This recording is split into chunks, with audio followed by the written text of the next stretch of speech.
วันที่29ตุลา2025กลุ่มคุณครัววิทยาศาสตร์และประวัติศาสตร์กระทรวงป้องกันความสงบจัดพิธีประกาศดัดเกสั้นให้พ้นตำรวจและเปิดบันดำเนินชีวิตการเมืองเพื่อกวดกาตีราคาแบ่งประเภทสมาชิกพรรคและคัดเลือกหน่วยพรรคปลอดไซเข้มแข็งนักเน้นประจำปี2025เป็นประธานโดยพลจัตวาปริญญาเอกคำเฝงวันดีไซหัวหน้ากลุ่มคุณครัววิทยาศาสตร์และประวัติศาสตร์มีคณะพรรคคณะบรรษาและสมาชิกพรรคเข้าร่วมพันเอกนางแก้วอุดมแก้วลาวงศ์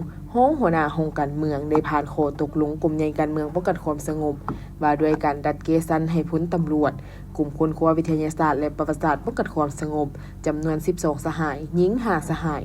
ในนี้ดัดซัน10โทขึ้นเป็นซันห้อยตี10สหายหญิง5สหาย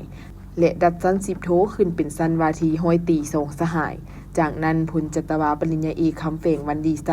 ก็ได้เผยแพร่เอกสารคำแนะนำของกลุ่มใหญ่การเมืองป้องกันความสงบเกี่ยวกับการจัดตั้งปฏิบัติคำสั่งแนะนำของคณะบริหารงานพรรคกระทรวงป้องกันความสงบว่าด้วยการเพิ่มทวีการก่อสร้างหน่วยพรรคปลดไซเข้มแข็งหนักแน่นในกำลังป้องกันความสงบเพื่อพันขยายและจัดตั้งปฏิบัติเนื้อในคำสั่งแนะนำของคณะบริหารงานพรรคกระทรวงป้องกันความสงบว่าด้วยการเพิ่มทวีการก่อสร้างหน่วยพรรคปลดไซเข้มแข็งหนักแน่นในกำลังป้องกันความสงบให้ถูกต้อง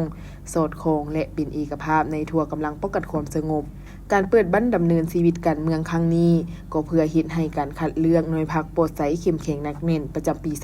2025ของคณะพังหากฐานกลุ่มคนครัววิทยาศาสตร์และประวัติศาสตร์ได้ดำเนินไปอย่างถูกต้องตามระเบียบหลักการรับประกันคุณภาพ